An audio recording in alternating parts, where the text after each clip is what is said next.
Historias de Jack. Empezamos.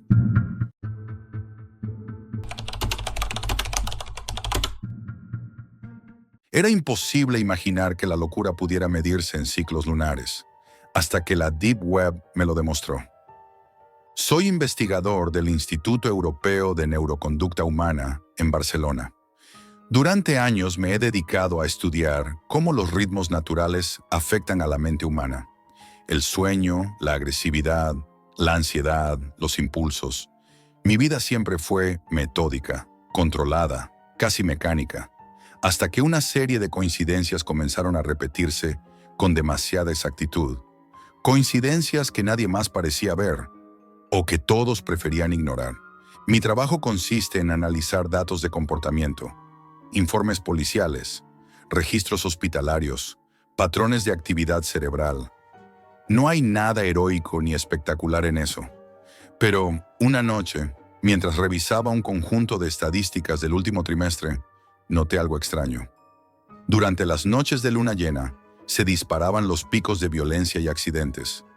El aumento no era leve, era estadísticamente anómalo. En esas fechas, la ciudad registraba más peleas, más incendios, más emergencias y una tasa más alta de ataques de animales domésticos. Comenté el hallazgo con mis colegas del instituto. Algunos sonrieron, otros se burlaron.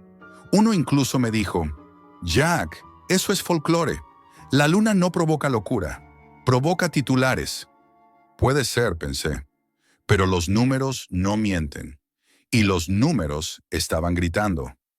Durante semanas comparé datos, fases lunares, climatología, niveles de contaminación lumínica, factores de estrés urbano. Todo apuntaba al mismo patrón. Algo, durante esas noches, cambiaba. No sabía si era en la mente de las personas o en el aire que respiraban. Una madrugada, cansado de mirar hojas de cálculo, abrí el portátil y decidí explorar en la Deep Web. No buscaba nada en concreto, solo información, otros ojos, alguien que estuviera viendo lo mismo que yo. Después de navegar por foros cerrados y bases de datos abandonadas, encontré una página con un nombre en latín: Noctis Data. Su lema me estremeció: la luna observa, nosotros medimos. Al principio pensé que se trataba de una broma, un foro de conspiranoicos o algún grupo esotérico. Pero cuando empecé a leer sus publicaciones, me di cuenta de que no era ninguna fantasía. Aquella gente trabajaba con datos reales, publicaban registros exactos de violencia, tráfico y emergencias durante cada luna llena.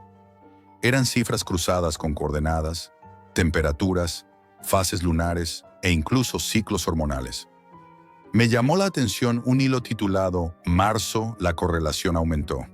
En él, un usuario anónimo afirmaba que durante la luna llena del 7 de marzo se habían registrado 238 incendios, 146 agresiones, 22 atropellos y 3 ataques de animales. Acompañaba los datos con gráficos de calor, vídeos de cámaras de tráfico, grabaciones de radio de los bomberos. Y lo más perturbador era que esos datos habían sido publicados 3 días antes de que los sucesos ocurrieran. No podía creerlo. Volví a revisar los informes oficiales y, efectivamente, las cifras coincidían casi con exactitud. Era como si supieran lo que iba a pasar. Decidí registrarme con un alias, Luna 13. Creé un perfil limpio, sin vínculos con mi identidad real, y me presenté como investigador interesado en los efectos fisiológicos de la luna. La respuesta fue inmediata. Uno de los administradores me dio acceso a un grupo cerrado. Allí, las conversaciones eran más técnicas, más frías, casi científicas. Empecé a intercambiar datos con ellos. Les enviaba mis gráficos y mis modelos predictivos. A cambio, me compartían sus bases de datos internas. Los archivos que recibí eran inquietantes. Registros biométricos obtenidos de dispositivos médicos, relojes inteligentes, pulseras de actividad, sensores de tráfico y cámaras urbanas. Todo estaba conectado, medido, vigilado. Cada pulso, cada variación en la presión sanguínea, cada estallido de adrenalina quedaba registrado, ordenado y clasificado bajo un mismo criterio: la influencia de la luna. Según sus estadísticas, durante las noches de luna llena, los niveles de melatonina caían en picado. La gente dormía peor, reaccionaba con más impulsividad y sufría más accidentes. Los animales mostraban picos de ansiedad, agresividad e incluso desorientación. Nada sobrenatural, todo biológico, una respuesta fisiológica, ancestral, que se repetía en cada ser vivo.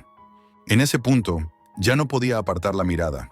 Empecé a notar el patrón en la calle: gente nerviosa, conductores más agresivos, discusiones en los bares. Los hospitales colapsaban en esas noches. Los bomberos trabajaban el doble y la policía recibía más llamadas de lo habitual. Era como si la ciudad entera vibrara en otra frecuencia, una frecuencia que coincidía con el reflejo pálido de la luna. Comencé a registrar mis propias observaciones. En las noches de luna llena, los animales de mi barrio se comportaban de forma extraña. Los perros ladraban sin descanso. Los gatos se escondían. Las aves urbanas, que normalmente dormían en los cables, permanecían despiertas hasta el amanecer. Y, lo más inquietante, las personas también parecían distintas. Miradas más duras, gestos más tensos, como si algo invisible estuviera agitándolos desde dentro. Una noche decidí escribir a uno de los usuarios más activos del foro, que firmaba como Delta Researcher. Le pregunté directamente si creía que la luna podía alterar la conducta humana. Su respuesta fue breve, casi seca. «No lo creemos, lo medimos». Esa frase se me quedó grabada. Dijo que llevaban años recopilando datos de distintos países y que según sus modelos, el fenómeno no era una simple correlación, sino una reacción neurobiológica mensurable. Según él, el cuerpo humano reaccionaba ante la frecuencia espectral de la luz lunar, una luz que, aunque débil, estimulaba ciertas zonas del hipotálamo y modificaba la producción de hormonas del sueño y del miedo. Aquella teoría me fascinó y me aterrorizó, porque si era cierta significaba que todos nosotros estábamos siendo influidos por algo que ni siquiera percibíamos conscientemente. Pasé semanas enteras analizando los archivos de Noctis Data. Cuanto más leía, más me convencía de que aquello era real. Las gráficas eran perfectas, las coincidencias imposibles de negar. Y entre los archivos encontré un documento marcado con un símbolo lunar, fechado varios meses atrás. Era una proyección a futuro, un calendario de las próximas lunas llenas, con predicciones exactas de accidentes, incendios y agresiones. No eran estimaciones, eran cifras cerradas, y cada una de esas fechas estaba acompañada por una coordenada geográfica, ciudades distintas, zonas urbanas concretas. La pregunta que me rondaba era inevitable. ¿Cómo podían predecir el caos? Intenté obtener respuestas, pero el foro no era un lugar donde las preguntas se toleraran demasiado. Aún así, The Researcher me escribió de nuevo. Me propuso algo. Dijo que estaban desarrollando una simulación experimental y que necesitaban a alguien con experiencia científica para supervisarla. Un experimento basado en la luz lunar, una recreación digital exacta del espectro que, según ellos, afectaba al cerebro humano. Acepté. Fue la peor decisión de mi vida. Acepté participar en el experimento de Noctis Data porque, en el fondo, necesitaba creer que todo aquello podía explicarse, que detrás de los números había una lógica, una causa medible, algo que pudiera documentar, publicar, demostrar. Pero lo que ocurrió después fue mucho más de lo que estaba preparado para entender. Researcher me envió un paquete cifrado con las instrucciones. El experimento consistía en recrear, de forma artificial, la luz exacta de la luna llena. Usarían un algoritmo espectral que reproducía con precisión la radiación reflejada por la superficie lunar. Según ellos, la clave estaba en la frecuencia azul-verde del espectro, una franja invisible al ojo humano, pero detectable por el sistema nervioso. Su idea era someter a un grupo de voluntarios a esa luz durante varias noches consecutivas y registrar las reacciones fisiológicas. Yo acepté supervisar el ensayo. Instalamos la sala de observación en el sótano del instituto, un espacio hermético, insonorizado, sin ventanas, sin relojes, sin referencia temporal. Solo un sistema de iluminación calibrado al milímetro. 10 sujetos participaron, 5 hombres, 5 mujeres, de entre 20 y 40 años, todos sanos, todos evaluados psicológicamente. No sabían que la luz provenía de un experimento sobre la luna. Solo se les dijo que era una prueba de sueño bajo distintas condiciones lumínicas. Las 3 primeras noches transcurrieron sin incidentes. Algunos mostraban ligeros cambios de humor, pequeñas alteraciones del pulso o de la presión arterial, pero nada fuera de lo normal. Yo mismo empecé a relajarme. Creía que todo se reduciría a un estudio más, una simple anomalía estadística. Pero la cuarta noche fue diferente. Desde la sala de control, observé cómo los monitores empezaron a marcar valores erráticos. Una de las mujeres se levantó de la cama y comenzó a caminar de un lado a otro, sin rumbo, murmurando cosas sin sentido. Un hombre se tapaba los oídos con fuerza, como si escuchara un zumbido. El ritmo cardíaco de todos subió casi al mismo tiempo. En cuestión de minutos, la atmósfera del cuarto cambió. Podía sentir la tensión, aunque estuviera al otro lado del cristal. Aumentamos la ventilación. Nadie respondió. Uno de los sujetos golpeó la puerta, pidiendo salir. Dijo que sentía una presión en el pecho, como si el aire pesara. Otro comenzó a llorar. Las cámaras registraron temblores musculares, respiración agitada, un cuadro de ansiedad colectiva. Detuve la prueba de inmediato. Cuando se encendieron las luces normales, todo se calmó. En cuestión de minutos, los niveles hormonales bajaron, como si la simple ausencia de aquella luz bastara para devolverles la cordura. Esa noche revisé los registros. Los niveles de cortisol se habían disparado un 47% respecto al promedio. Ninguna sustancia, ningún sonido, ningún estímulo externo lo explicaba. Solo la luz, la maldita luz. Intenté contactar con Delta Researcher para compartir los resultados. Tardó días en responder. Cuando lo hizo, su mensaje fue breve. El estímulo funciona. Prepara la observación para el 12 de agosto. No entendía a qué se refería. Pensé que hablaba de otra sesión experimental. Pero esa fecha, el 12 de agosto, coincidía con la próxima luna llena.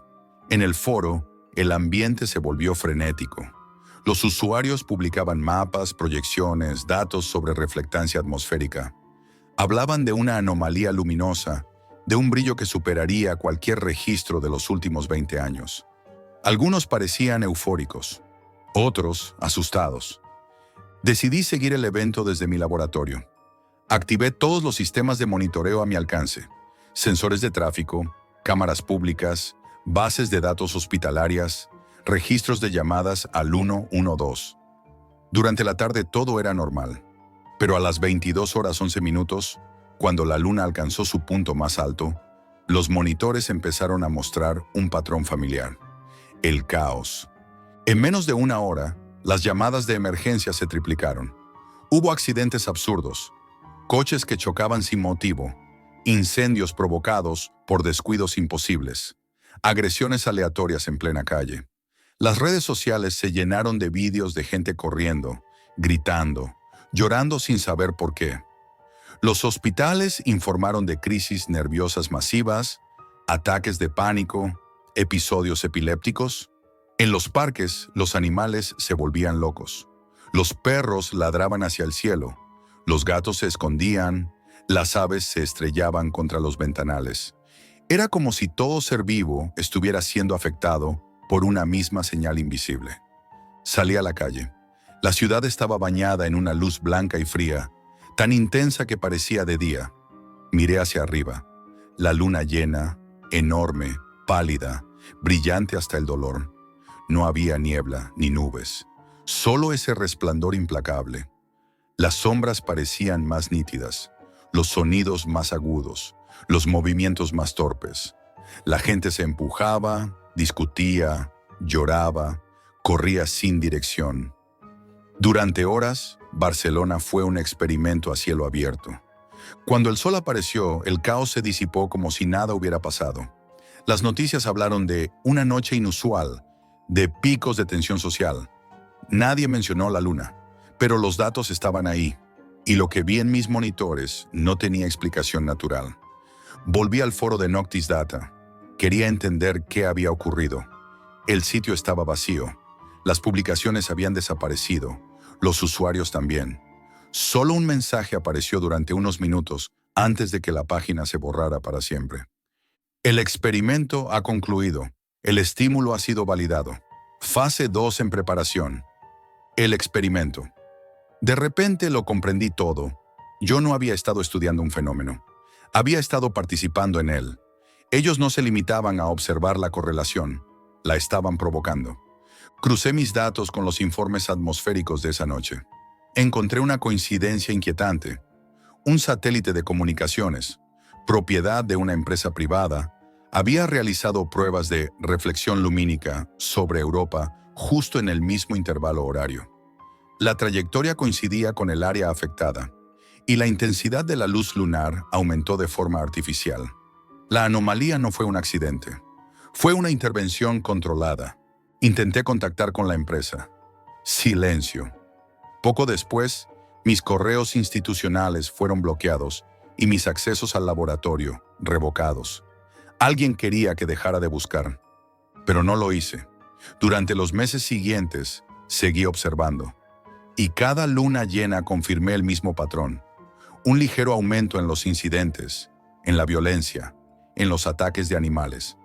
No tan fuerte como aquella noche, pero constante, persistente, como si el estímulo continuara emitiéndose en pequeñas dosis. Desde entonces, cada vez que la luna llena se levanta sobre la ciudad, siento una presión en el aire, una tensión que no sé explicar.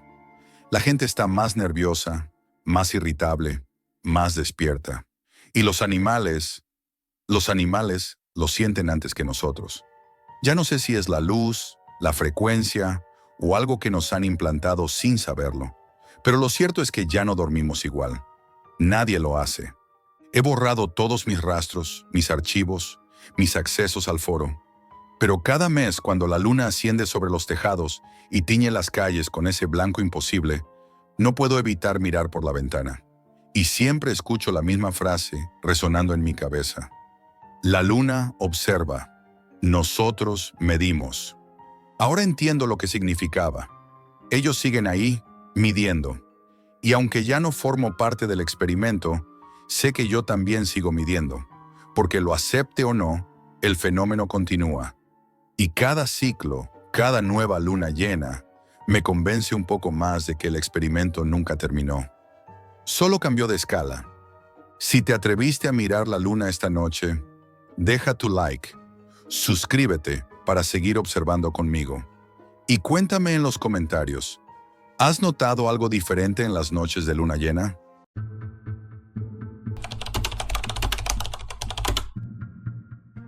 Nunca debí abrir ese archivo. Nunca. Vivo en Conakry, Guinea. Trabajo como periodista y hace unas semanas, buscando información sobre la Deep Web, me topé con un foro olvidado. Uno de esos sitios que aparecen y desaparecen sin dejar rastro. Allí alguien hablaba de archivos que no se podían descargar sin ver cosas que no debías. Yo no creí en fantasmas digitales. Ahora desearía haberlo hecho. Todo comenzó con un archivo llamado Visiones. Era un simple PDF, aunque mi navegador oscuro temblaba cada vez que lo abría. Las primeras páginas eran normales. Texto en negro, notas de diarios antiguos. Pero luego aparecieron imágenes borrosas, como si alguien hubiera capturado momentos de otra realidad. Al principio pensé que eran trucos de la cámara o fallos de compresión, pero luego comenzaron a moverse. No físicamente. Era imposible, pero cada vez que pasaba una página, sentía que las figuras de esas imágenes me observaban. Sombras de personas que nunca habían existido, rostros deformados por algo que no podía describir, pero que se sentía demasiado real. Mis amigos decían que era paranoia. Yo sabía que no lo era. Los archivos siguientes eran peores. Había vídeos, grabaciones de casas vacías, calles desiertas en las que, por un segundo, algo cruzaba el encuadre. Al principio pensé que era un error de cámara o algún montaje barato, pero pronto me di cuenta de que no podía ser casualidad. Cada archivo parecía tener una lógica propia. Mostraba lugares que yo conocía, calles por las que caminaba, esquinas de la ciudad que solo yo podía identificar, como si alguien o algo me estuviera siguiendo a través de la pantalla. Una noche, mientras revisaba uno de esos vídeos, sentí un olor extraño. No era un olor que viniera de mi apartamento. Era metálico, frío, como si el archivo mismo hubiera exhalado algo que podía percibirse. Apagué la computadora, pero el olor persistió durante varios minutos, hasta que finalmente desapareció. No había explicación. A veces me despertaba en mitad de la noche con el reflejo de esas figuras en la pantalla de mi portátil, incluso cuando estaba apagado. Eran apenas sombras, moviéndose entre el gris del escritorio, pero eran reales en mi mente. No había sonido, solo la sensación de que alguien dentro del archivo me estaba siguiendo. Uno de los archivos era un documento de texto con líneas repetitivas, casi ilegibles, pero al leerlas con atención, parecía describir exactamente lo que yo hacía cada día. Mi rutina, los lugares que visitaba, hasta la forma en que sostenía el ratón. Sentí un escalofrío. Esto no podía ser coincidencia. Nadie podía saber eso de mí, ¿o sí? Luego aparecieron archivos que contenían grabaciones de pantallas de otros usuarios. No se veían caras, solo escritorios vacíos con documentos abiertos, y en ellos, imágenes idénticas a las que yo había visto en visiones. Era como si los archivos se replicaran solos, como si alguien estuviera recopilando información de todos los que los veían. Un día, mientras descargaba otro archivo, mi portátil comenzó a encenderse y apagarse solo. La pantalla parpadeaba y aparecían caracteres extraños, combinaciones de letras, números y símbolos que parecían carecer de sentido, pero que me recordaban a un lenguaje antiguo, casi ritual. Mi corazón latía con fuerza, pero no podía dejar de mirar. Cada código parecía susurrar mi nombre. Finalmente llegué a un vídeo que me paralizó. No mostraba nada al principio, solo la oscuridad de una habitación vacía. Pero a los pocos segundos, vi algo que no podía explicar. Un reflejo de mí mismo, sentado frente al portátil, revisando los archivos. Y detrás de mí, un movimiento que no pertenecía a mi apartamento. Era rápido, sutil, apenas visible, pero innegable. La sombra desapareció antes de que pudiera enfocar con claridad, pero su presencia quedó grabada en mi mente. Fue en ese momento cuando comprendí algo terrible. No era yo quien elegía abrir esos archivos. Era como si los archivos me estuvieran eligiendo a mí. Cada descarga, cada clic, me llevaba más adentro de un laberinto digital del que no podía salir. Decidí investigar la procedencia de los archivos. Cada enlace me llevaba más profundo, a servidores que parecían abandonados hace años. Algunos archivos requerían contraseñas que solo se encontraban en otros archivos, como si un laberinto digital quisiera retenerme, y lo estaba consiguiendo. Fue entonces cuando encontré un vídeo que no había visto antes. Era mi apartamento, grabado desde un ángulo imposible, como si alguien hubiera estado dentro de mi casa sin que yo lo supiera. Pero no había cámaras, no había nada. Solo el archivo, y dentro de él, yo mismo, sentado frente al portátil, mirando los archivos. Y detrás de mí, apenas visible, una sombra se movía lentamente. No podía apartar la mirada. Cada vez que miraba la pantalla, la sombra se acercaba un poco más, y aunque sabía que no estaba allí, lo sentía. Mi corazón latía a un ritmo imposible, y aún así no podía cerrar el archivo. Había algo en él que me obligaba a mirar. Intenté eliminar todo. Formateé mi disco duro, cambié de ordenador, incluso dejé de entrar a internet por unos días. Pero los archivos regresaron, siempre. En el correo, en un pendrive que nunca había usado, en carpetas que no recordaba crear, como si fueran conscientes, como si me estuvieran esperando. A partir de ese momento, cada archivo traía consigo nuevas manifestaciones digitales. Algunos contenían sonidos, pasos apagados, susurros en lenguas que no entendía, golpes suaves como si alguien caminara sobre un piso de madera. Siempre desaparecían cuando trataba de grabarlos o reproducirlos en otro dispositivo. Era como si los archivos reaccionaran a mi atención. Una noche decidí grabar la pantalla mientras revisaba un archivo. Lo que apareció después me heló la sangre. Mi propia imagen estaba allí, pero con los ojos completamente negros, y cada vez que parpadeaba en el vídeo, veía destellos de otras personas detrás de mí, figuras que nunca había visto y que parecían mirar directamente a la cámara. La pantalla se volvió estática y el portátil se apagó solo. Empecé a notar pequeños cambios en mi entorno cuando revisaba los archivos. Objetos que no estaban en su lugar, la sensación de frío súbito, el zumbido bajo de un ventilador que no existía. No podía explicarlo, pero cada vez que abría un archivo, el mundo alrededor de mí parecía alterar su realidad mínima, como si los archivos pudieran filtrarse en el mundo físico, aunque solo fuera parcialmente. Un día encontré un archivo que parecía un diario. Cada página describía momentos de mi vida con detalles que solo yo conocía. Pero lo más perturbador era que algunas páginas narraban cosas que aún no habían ocurrido. Jack se levantará de la silla y verá una sombra detrás de él. Y al leerlo exactamente eso ocurría. Sentí que estaba atrapado en un bucle y que los archivos no solo me observaban, sino que predecían mis acciones. Intenté hablar con alguien sobre esto, pero cada vez que mencionaba detalles específicos, el interlocutor olvidaba inmediatamente lo que le había dicho, como si los archivos borraran la memoria de cualquiera que conociera su existencia. Me volví completamente aislado, viviendo en un constante estado de alerta. Finalmente, comprendí algo terrible. No podía escapar de ellos. No importaba cuánto intentara desconectarme, cambiar de computadora o incluso de ciudad. Los archivos tenían mi imagen, mi rutina, mi vida. Cada archivo era un ojo, cada documento un reflejo de algo que no debía existir. Ahora vivo con miedo cada vez que abro un archivo en la computadora. No sé si alguien más los ha visto. No sé si alguien más los ha vivido. Solo sé que, en algún lugar, alguien o algo sigue observando a través de esos archivos. Y yo sigo viéndolos a ellos.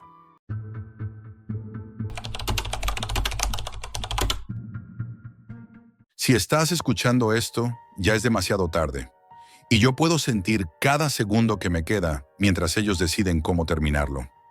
Desperté con la cabeza golpeando un suelo frío y húmedo.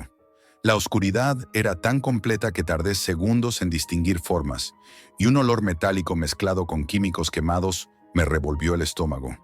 Vomité en silencio, con la garganta áspera y la boca seca. Mis muñecas y tobillos ardían. La cuerda era áspera y cortaba mi piel con cada movimiento. Intenté gritar, pero un golpe seco en la mandíbula me dejó sin voz. Cada respiración me dolía, y un temblor frío recorría todo mi cuerpo. A mi alrededor algo se movía, apenas audible, pero suficiente para erizarme. Teclados mecánicos, clics precisos, murmullos bajos. Alguien estaba frente a un ordenador portátil, y la luz de la pantalla iluminaba lo que parecían instrumentos cuidadosamente organizados. Cuchillos pequeños, pinzas, sierras diminutas, correas de sujeción. Todo estaba preparado con una calma que resultaba aterradora. Mi mirada se posó en la pantalla. Un documento abierto mostraba nombres y fotos, ordenados con una precisión escalofriante. Cada nombre representaba un plan de tortura meticuloso. Y allí estaba, escrito con un marcador rojo: Hoy, Jack. Sentí un tirón en la cuerda y un susurro helado en mi oído. Hora de que empiece el espectáculo. Me empujaron hacia un banco metálico, frío, diseñado para inmovilizarme. Mis piernas apenas podían sostenerme, y el dolor en mis muñecas me hizo jadear en silencio. El hombre frente a mí habló con calma profesional. Hoy vas a formar parte de nuestra transmisión. La audiencia paga por miedo real, por dolor que no pueden sentir. Hasta ahora. Comenzó con las manos. Pinzas en los dedos, presión controlada, suficiente para que cada articulación ardiera sin romperse del todo. El dolor escalaba lentamente, constante, implacable. Cada grito ahogado era registrado por la cámara que apuntaba directamente a mí. Cada gesto medido, cada reacción calculada. A mi alrededor, las voces de quienes me mantenían atado eran bajas, técnicas, meticulosas. Todo estaba pensado para que yo no pudiera escapar, para que no hubiera un solo instante de alivio. El tiempo se dilató. Cada movimiento se convertía en un suplicio, un tirón, una presión, un roce inesperado que me hacía estremecer. Intenté memorizar patrones, anticipar movimientos, cualquier forma de resistirme, pero la precisión de sus acciones me anulaba. Cada segundo era un recordatorio de que estaba vivo solo para sufrir. De pronto, comenzaron a usar otros métodos. Cortes superficiales en los antebrazos, presión prolongada en articulaciones que me dejaba temblando, pequeños golpes controlados que rompían cualquier concentración que intentaba mantener. Mi respiración era irregular, convulsa, y la sensación de impotencia era absoluta. La pantalla mostraba la transmisión en directo, y podía imaginar las manos invisibles de la audiencia aplaudiendo, comentando, celebrando mi miedo. Cada palabra reforzaba el terror, cada reacción me hacía sentir que mi sufrimiento no tenía límites ni finalidad más allá del entretenimiento. Un sonido agudo me sobresaltó, la sierra pequeña que rozó mi antebrazo. El dolor fue intenso, preciso, controlado. Podía sentir cómo la piel se tensaba y el músculo vibraba ante el contacto del metal. La audiencia reaccionaba en tiempo real, sus palabras escritas, sus comentarios calculando. Mi resistencia eran un cuchillo más en mi mente. No podía cerrar los ojos, no podía apartar la mirada. La luz de la pantalla y los instrumentos alrededor eran la prisión de mi conciencia. Después de lo que me parecieron horas, pero podrían haber sido minutos, sentí que el dolor físico se mezclaba con algo aún más oscuro, el miedo a lo que venía.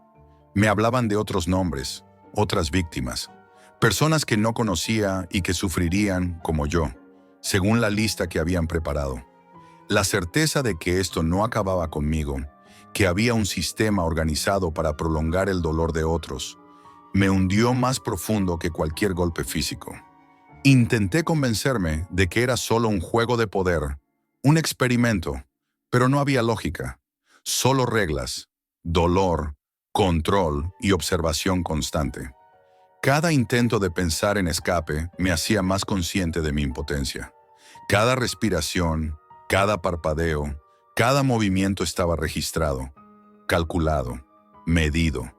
Y justo cuando pensaba que mi mente podría colapsar, un comentario de la audiencia apareció en la pantalla. Perfecto, su miedo es tangible. Sentí un escalofrío recorrerme la columna. No había escapatoria, no había ayuda. Todo mi ser estaba completamente a la vista de un mundo invisible que me observaba y se alimentaba de mi terror. Un tirón brusco me hizo caer un poco más en el banco, y un susurro gélido volvió a mi oído. Prepárate para lo que viene.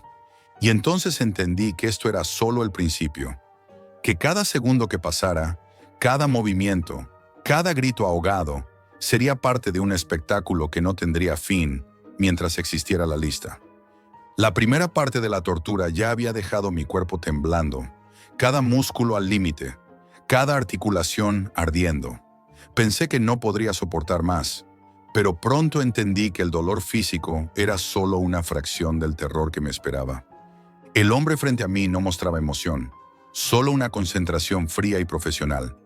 Cada movimiento era meticuloso, cada gesto calculado. Comenzó con las pinzas nuevamente, pero esta vez en lugares distintos. Mejillas, cuello, hombros. El dolor era punzante, inesperado, y me obligaba a retorcerme, aunque no podía liberarme de las correas. Sentí como mi respiración se volvía irregular, temblorosa, y como cada músculo se tensaba ante la anticipación del siguiente golpe. Luego vino algo diferente. Un método lento y sistemático de presión y estiramiento en los dedos y muñecas. No era un dolor instantáneo, sino prolongado, creciente, que me hacía sentir como si cada segundo durara una eternidad. Podía escuchar el leve zumbido del ventilador y el tic-tac de un reloj inexistente. Todo se sentía amplificado, cada respiración, cada latido, cada temblor. Mi mente empezaba a flaquear, oscilando entre la desesperación y la confusión. De repente, Un golpe seco en la pierna me hizo saltar. No era fuerte, pero lo suficiente para romper cualquier intento de concentración. Mi mirada buscaba la pantalla, esperando ver los rostros de la audiencia, pero solo aparecían comentarios de texto, fríos y distantes. Excelente. Sigue así. Ese grito es perfecto. Cada palabra era un puñal psicológico, un recordatorio de que esto no era un accidente. Mi dolor estaba diseñado para otros, no para mí.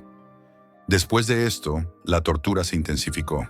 La presión sobre mis hombros y cuello se combinaba con pequeños cortes superficiales en los antebrazos.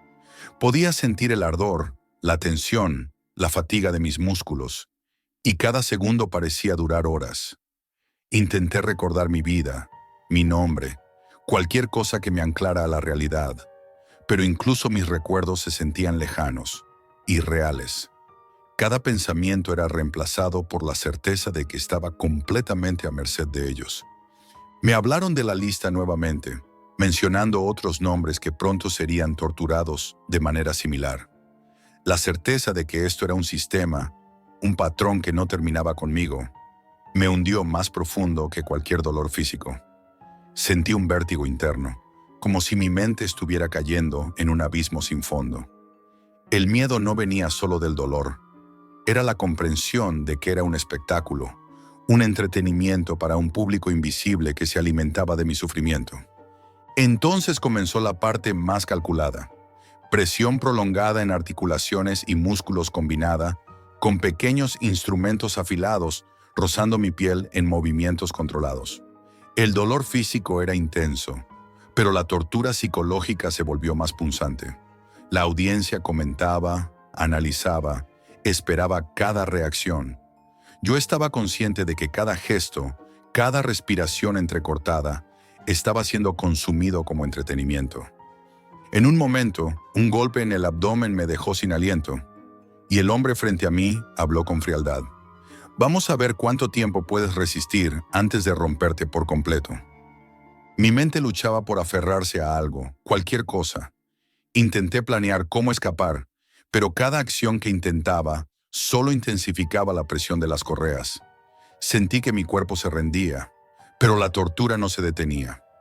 Cada segundo era un recordatorio de que estaba vivo únicamente para ser observado y castigado. Luego vinieron los cortes más profundos, controlados para que no fueran mortales, pero suficientemente dolorosos para que el ardor fuera insoportable. El sangrado lento sobre mis antebrazos se mezclaba con la tensión de los músculos y la presión de las correas. Podía sentir cada fibra de mi piel y músculo vibrando de dolor, y cada comentario de la audiencia lo amplificaba. En el clímax de la sesión, la presión sobre mis hombros y cuello alcanzó un punto en el que temblaba involuntariamente. Mi visión se nublaba, pero la luz de la pantalla y los instrumentos alrededor me mantenían despierto, consciente de cada instante. El hombre frente a mí parecía disfrutar de la precisión con que controlaba mi cuerpo y mi mente. Cada movimiento estaba planeado, cada reacción esperada. Finalmente me dejaron solo en la habitación, atado, sangrando, exhausto, temblando. La lista seguía en la pantalla, con nombres que pronto serían los siguientes. La puerta se cerró, dejándome con el eco de teclas y comentarios en mi mente. Comprendí entonces que la verdadera tortura no era solo física, era la certeza de que esto continuaría, que yo seguiría siendo un espectáculo de miedo y dolor para extraños, y que mi sufrimiento no importaba excepto como entretenimiento.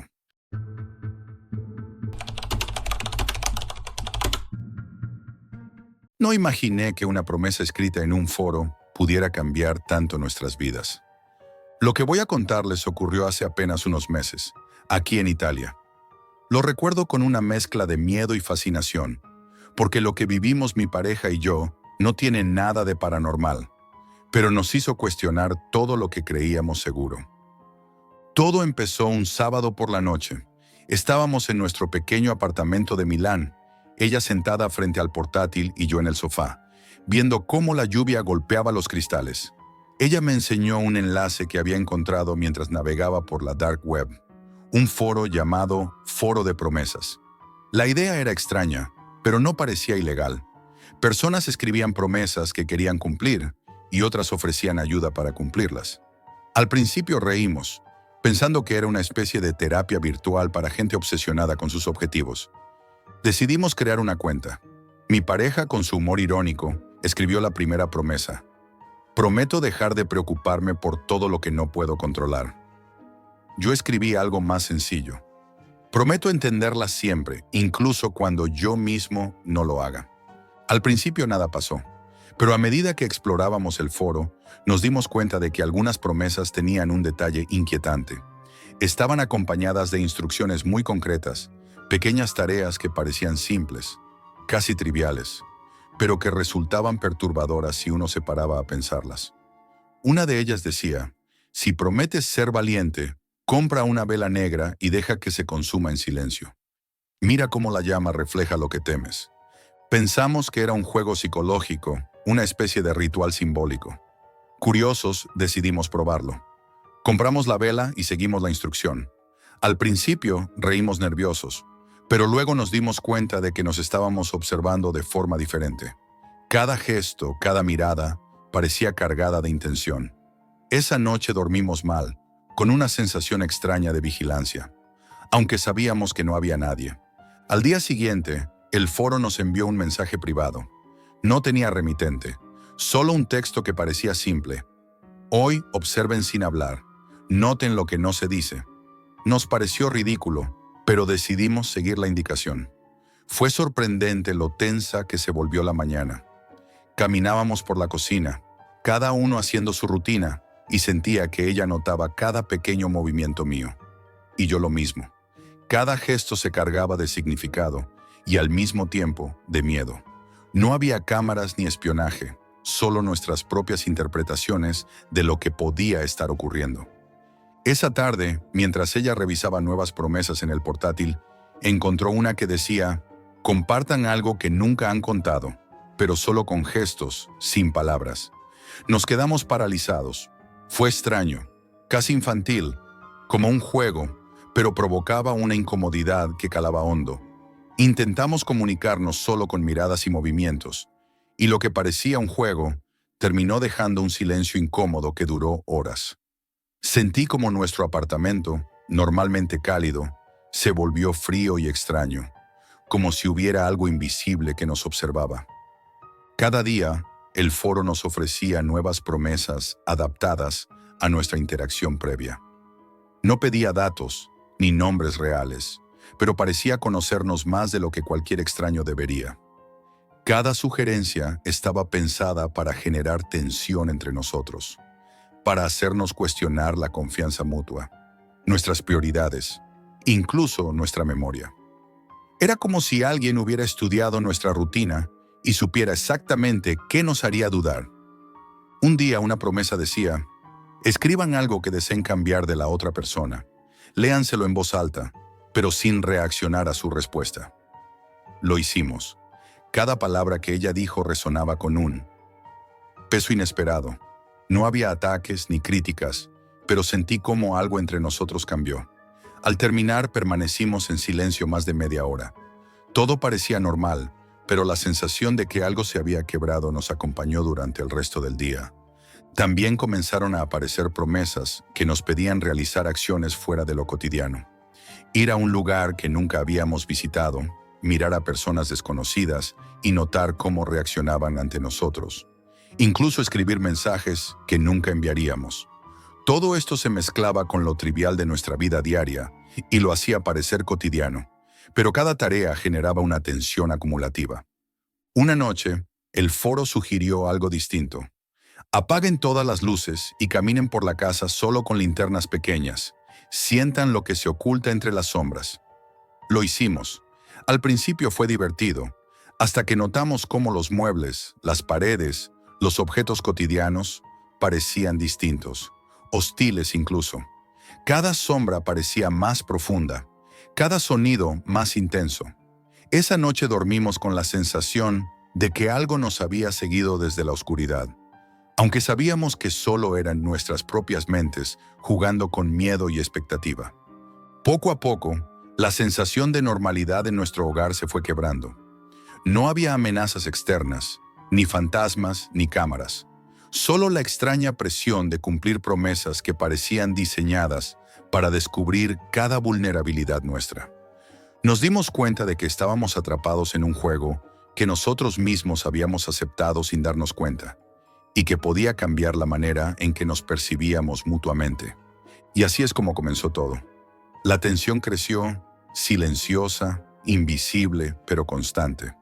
Cada promesa nos acercaba y nos distanciaba al mismo tiempo. Y la curiosidad por lo que vendría después nos mantenía pegados al foro, incapaces de apartarnos del todo. Cuando decidimos confrontar la situación, escribimos en el foro: queremos dejar de participar. La respuesta llegó en menos de 5 minutos. Primero, cumplan esta última promesa. No había remitente ni explicaciones, solo un mensaje que nos dejaba un sabor extraño en la boca. Las instrucciones eran aparentemente inocuas. Dejar de hablar durante 1 hora, cada uno por separado, y anotar todo lo que sentíamos. Al principio pensamos que sería fácil, incluso divertido, como un juego absurdo, pero no lo fue. El silencio en nuestro apartamento se volvió insoportable. Caminábamos por los pasillos, preparando café, encendiendo la tele, haciendo cualquier cosa, pero la ausencia de palabras hacía que cada gesto fuera interpretado de 1000 maneras. Cada vez que cruzábamos miradas, sentía un peso extraño, como si estuviéramos midiendo nuestras emociones a escondidas. Cuando finalmente nos sentamos a escribir nuestras anotaciones, me sorprendió lo intenso que se volvió todo. Cada pensamiento era una mezcla de miedo, curiosidad y culpa. A partir de ahí, las promesas empezaron a volverse más íntimas, más perturbadoras. No eran tareas externas, sino demandas silenciosas que jugaban con nuestra relación y con nuestra propia percepción de la realidad. Pedían confesiones, pequeñas renuncias a nuestra rutina, decisiones que parecían triviales, pero que poco a poco nos obligaban a cuestionar nuestro juicio. Por ejemplo, un mensaje decía: intercambien un hábito diario con el otro durante 24 horas y anoten cómo cambia su percepción. Nos reímos al principio, pero pronto descubrimos que estas tareas tenían un efecto insidioso. Mi pareja comenzó a dejar de usar su alarma habitual y yo tomé sus hábitos sin darme cuenta. Durante todo el día sentíamos una incomodidad creciente, porque cada acción de la otra persona parecía estar calculada para alterar nuestro equilibrio.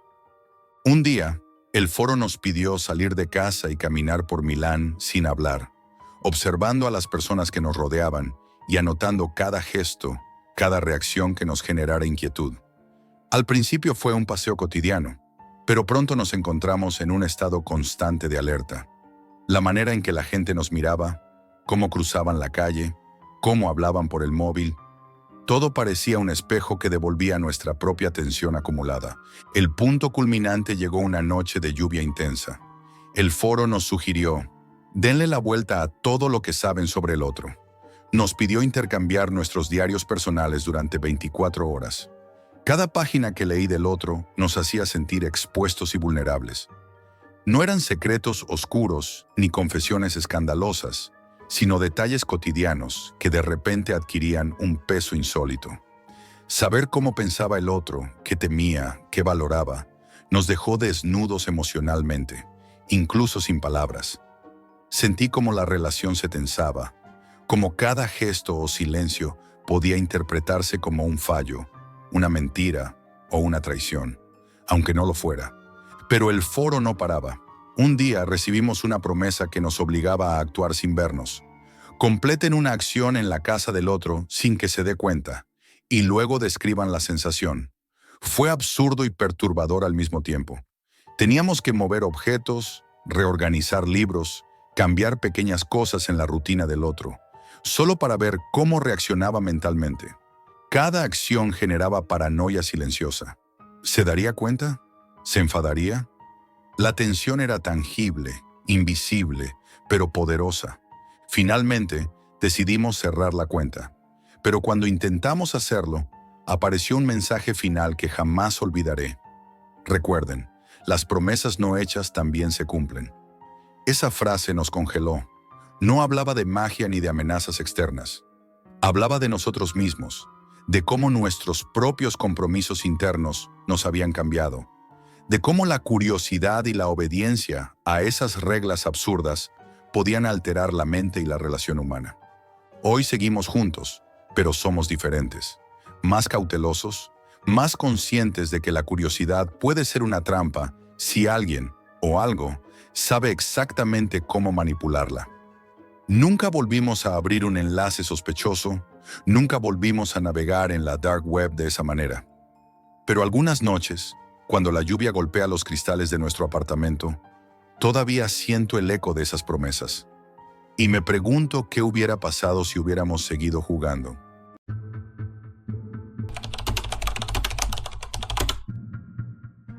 Jamás pensé que la curiosidad pudiera ser tan peligrosa, hasta que la dark web me mostró lo que realmente somos capaces de hacer. Todo empezó hace unos meses, cuando la rutina me asfixiaba y decidí explorar los rincones más oscuros de Internet. La Deep Web tiene un olor que no se puede describir. Es peligro, es excitación contenida, y lo sientes en la espalda, como si alguien respirara justo detrás de ti mientras navegas. Al principio fueron solo foros extraños, mensajes codificados y enlaces que nadie debería pulsar. Pero luego apareció algo que me atrapó. Un grupo llamado Les Hombres, las sombras.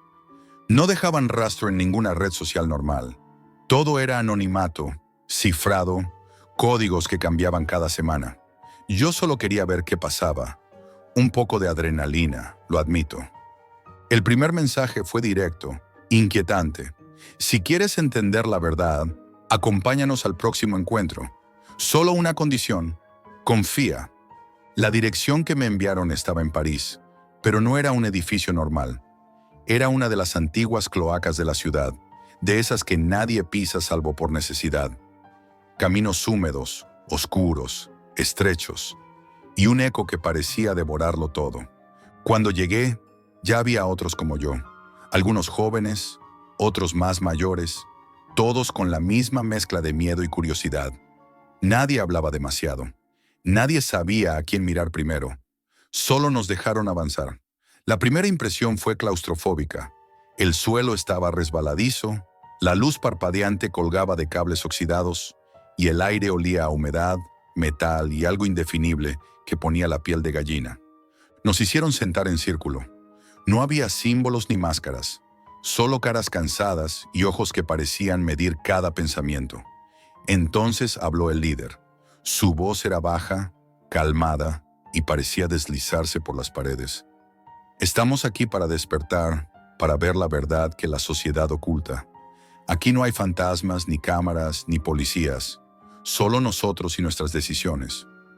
Al principio, las pruebas parecían simples.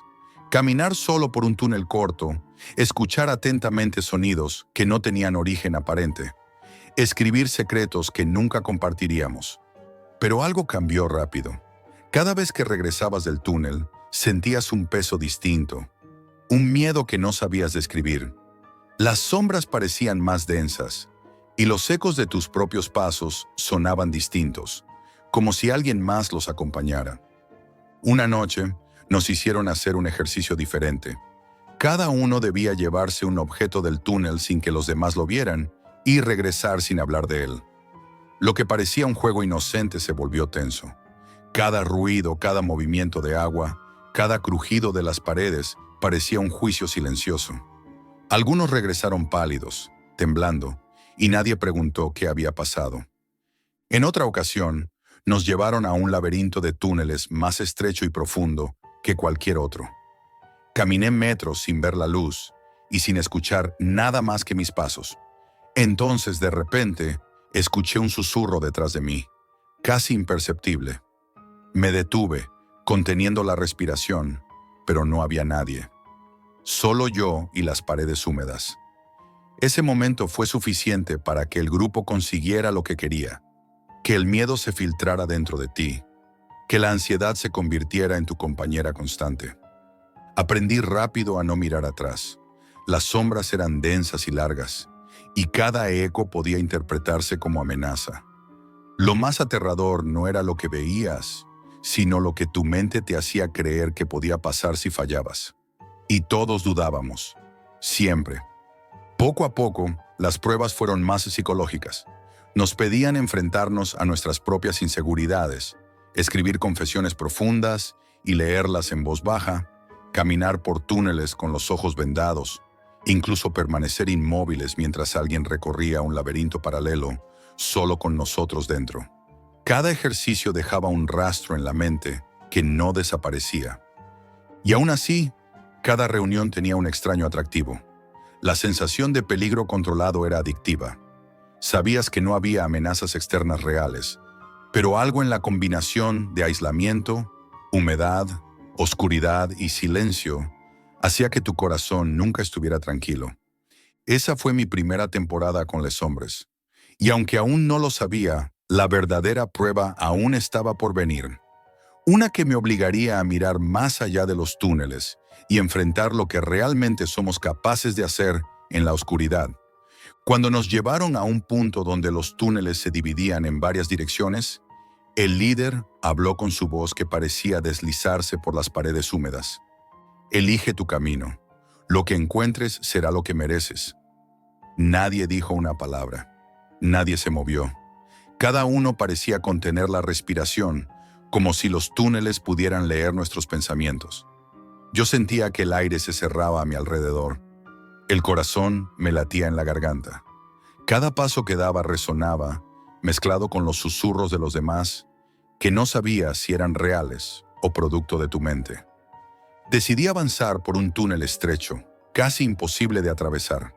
La humedad me calaba los huesos, y la oscuridad era tan absoluta que sentía que mis manos no estaban sobre nada sólido. Cada crujido del suelo me hacía sobresaltar, y por un momento tuve la sensación de que no estaba solo, que algo observaba cada movimiento, que mis propios temores se materializaban. En ese laberinto nos enfrentábamos a pruebas individuales. Me obligaron a caminar con los ojos vendados por pasajes que retumbaban con el eco de gotas cayendo, mientras mis compañeros atravesaban otros túneles paralelos. Cada vez que alguien cruzaba cerca de mí, el golpe de su paso parecía un ataque, aunque sabía que nadie podía verme. Recuerdo que una vez me indicaron tocar ciertas marcas en las paredes, siguiendo instrucciones precisas que cambiaban en medio del recorrido. Si fallabas, no había castigo físico, pero el grupo te dejaba solo por más tiempo, en la oscuridad, escuchando tus propios pensamientos multiplicarse hasta volverse insoportables. Esa sensación era peor que cualquier dolor. Te hacía sentir vulnerable, expuesto, desnudo frente a algo que no podías identificar. Poco a poco comprendí lo que la secta buscaba: no controlarnos con amenazas externas, sino moldearnos desde dentro. Cada túnel era un espejo de nuestros miedos. Cada silencio, una prueba de resistencia mental. Cada decisión, una línea que cruzábamos entre lo racional y lo irracional.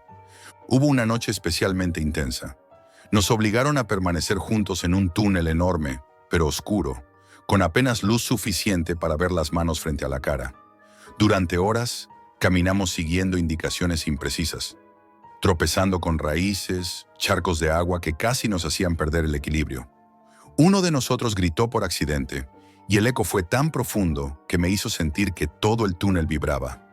El líder nos hizo permanecer inmóviles después, escuchando los ecos de nuestros propios miedos reverberar. Salí de allí muchas veces, pero siempre regresé. No por lealtad al grupo, sino por la adicción a esa sensación de peligro contenido. Saber que podías enfrentarte a lo peor de ti mismo, sin que nadie te detuviera. Aún así, siempre volvía al borde, a la línea que separa el coraje del horror. Hoy escribo esto desde un apartamento en París, intentando recuperar la normalidad. Nadie sabe quién soy, nadie puede rastrearme, pero a veces, cuando escucho el agua corriendo por las tuberías, siento que todavía estoy allí, caminando por pasadizos húmedos y oscuros, enfrentándome a las sombras de la dark web. Sé que, aunque quisiera olvidarlo, nunca podré borrar lo que vi, porque hay algo en la oscuridad subterránea que no desaparece, algo que no se puede explicar y que siempre te llama. incluso cuando crees que ya estás a salvo. Esto es todo por hoy, amigos, y recuerden, la realidad siempre supera a la ficción.